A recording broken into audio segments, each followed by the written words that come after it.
It's all in your head, or so some would believe. Psychology lecturer Richard Riley believes that students' financial circumstances may be related to their mental attitude.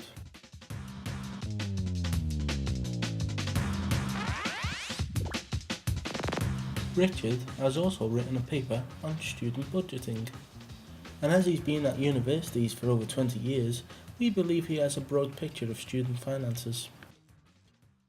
I mainly lecture cognitive psychology, so this is thinking, language, perception, memory, basically some of the basics about how the brain works. You wrote a paper on student debt. Could you just tell us what it was about and the main theories? Yeah, that was an interesting one. Basically, there was a lot of talk about student finance a few years ago, and it boils down to basically how you use money is a habit, a bunch of behaviours that you actually get from your own parents. It's as simple as that. Right. So it doesn't require you to have lots of experience of having to budget and save to pay for a mortgage. It's not that really changes your attitude. It's something more basic. People just use money in a particular way, which had an interesting kind of consequence because it says if you want to change this at all, you've really got to focus on training people. And in Britain, we are particularly bad at teaching young people about using money.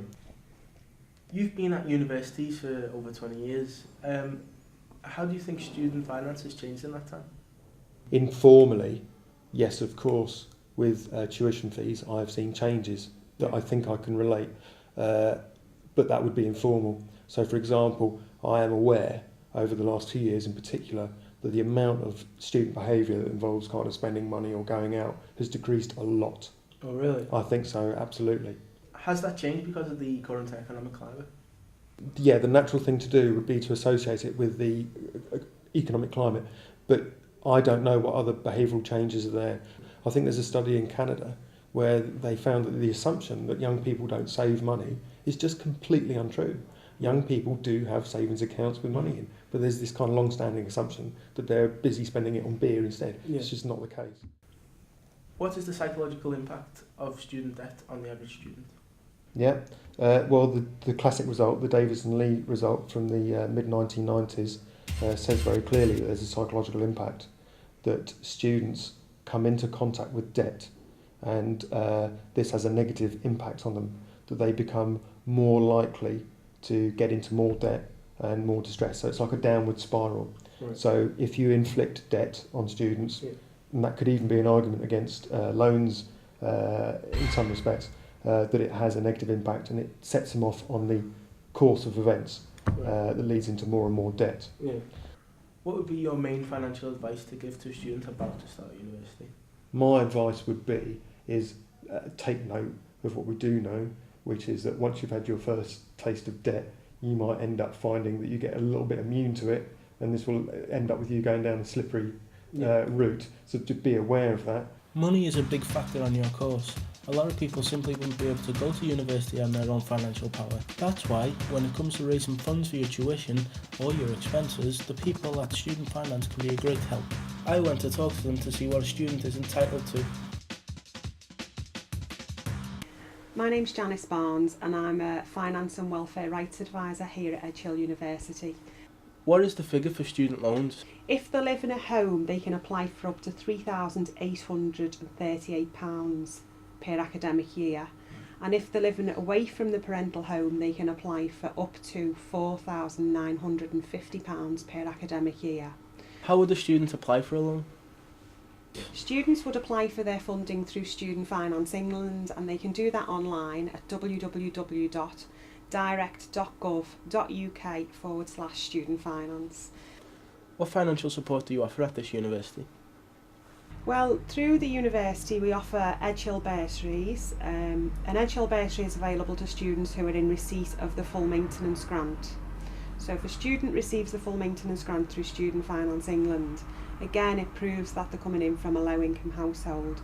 We would give them those students a bursary of £500. How do students access this support? Basically, when a student applies for their funding through Student Finance England, there will be a question on either the online application process or the paper form, depending on how they're applying, Right. which says, would you like to share your information with the institution? A student can apply to the Access to Learning Fund. They can either pick up an application form within the Student Information Centre at the desk, or they can download an application form from our website. Once they've completed the application form and got all of their evidence together, they would come in and have an interview with either myself or one of my colleagues, and we would assess the student for support. You said evidence. What do you mean by evidence? Well, when we assess the application, we look at their income and their Right. essential expenditure, and obviously we have to have evidence of income and essential expenditure to be able to allow us to assess the application correctly. Right. Do you know of any support other universities offer? Most other universities will have the Access to Learning Fund because, as I say, it's government support and it's divided out between institutions countrywide, and most other universities will have a bursary. Universities have to supply some bursary to students who are coming in from low income households. They have to provide at least £319 bursary, but Edchill goes a little step further and we've increased ours to £500. How long would the average student be expected to wait for funds? For the student loan? Yeah. It does depend, because I don't know if you're aware, but the service was centralised this year. Students applying to university prior to this year would have applied for support to the local authority. This year was the first year that was centralised into Student Finance England. Now they say that if you apply before the end of June, then your funding is guaranteed to be in place for September. What financial advice would you give somebody about to start university? What I'd ask students to do before they come to university is to sit down before they arrive with their notification of student support and look at how much they've been awarded. Divide that figure by the amount of weeks they're going to be on course, which is normally 39 weeks, and it'll give them a figure of how much money they've got to live on per week. As I mentioned earlier, if they got the full loan and the grant, that would be £164 a week.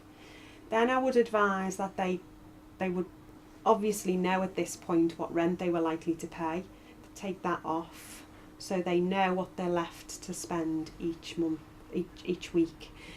The whole point of coming to university is to get a career at the end of it, whether you want to be a doctor, a lawyer, even a pan artist. The only reason we do exams is to get our dream job, so I went to find out just exactly how we do that. Well, my name's Debbie Murray and I'm actually part of the careers team, my careers advisor. How long does it take for a student to get a career-based job after they leave university? It can vary a little bit. The average is between 6 to 12 months. However, I mean, if you're thinking about media-related jobs, then it can take quite a while longer. Sometimes it can take up to 3 years until a graduate lands their dream career, if you like. What services do you provide to help a student get a part-time job? Okay, well, we at the Career Centre we've got a job club coordinator, and basically you can register with the job club if you go to the main careers website, which is www.edchill.ac.uk/careers. But if you click on there and click on job club and register, you can get access to all the vacancies. What support was available to you when you went to university? My degree took me abroad for a while, so I managed to get some European social fund money to go abroad. I think it was part of the Erasmus fund at the time. I don't know if that's still going. So yeah, I mean, I got money for that, but a lot of it was all down to myself, or speaking nicely to mum and dad.